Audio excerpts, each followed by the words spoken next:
Hello, my name is Steve Barrera, and welcome to my Vocabulary Data Application Task presentation. In this presentation, I'll analyze 8th grade students' vocabulary data, identify instructional needs, and outline strategies to improve vocabulary mastery. Now, 18 students were assessed across 7 key vocabulary standards. Each standard was rated using a T sign for always, an X for sometimes, and an O for seldom or never. This data helped me determine which skills students have already mastered and which ones require further support and instruction.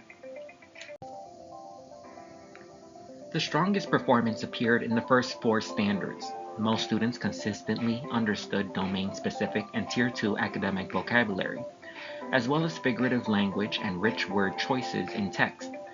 These areas are well suited for whole group instruction and can be reinforced through vocabulary warm-ups, shared readings, and enrichment activities that strengthen word recognition and usage. Standards 5 through 7 showed the greatest need for intervention. Students had mixed results explaining how word choice affects tone and significant difficulty with allusions and analogies. These standards involve higher order thinking and abstract reasoning, so I would plan to use explicit modeling, guided discussions, and scaffolded practice in small groups to help students improve in these areas. Breaking down individual performance, 2 students, Katie and Emma, scored always across all standards and consistently demonstrate strong vocabulary skills.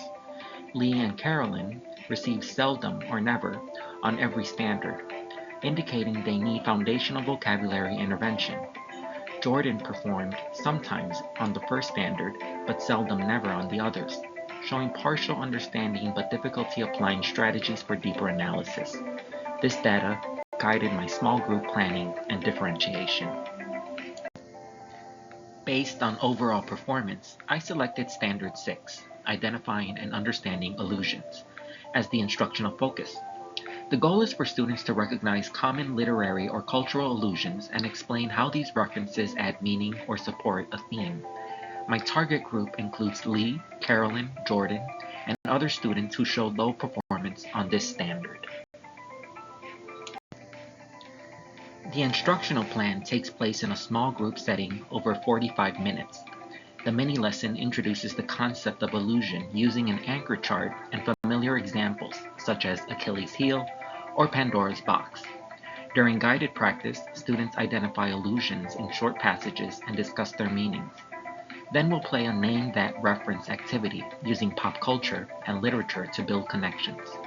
Finally, students complete an exit task where they explain an allusion and describe how it enhances the text. To meet the needs of all learners, students like Lee and Carolyn will receive visual supports and sentence frames to help them express ideas more clearly.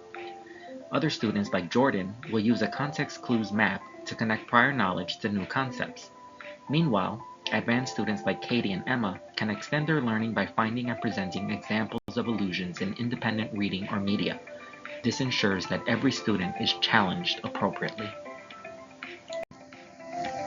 To measure mastery of this standard, students will complete an annotated text identifying an allusion, noting its source, and explaining how it contributes to tone or theme. The mastery rubric includes 3 levels: a 3 for accurate identification and detailed explanation, a 2 for partial understanding, and a 1 for misidentification or lack of explanation. I'll also use short answer quizzes and exit tickets to provide both formative and summative assessment opportunities. Parents play a key role in vocabulary development. Families can discuss literary or cultural references they encounter in movies or conversations, or read short myths and legends together to make connections between classical and modern stories. I also recommend creating an allusion wall at home to post new references or idioms students encounter. Finally, parents can explore resources from Reading Rockets and Target the Problem for engaging vocabulary games and printable activities. Thank you for viewing this presentation.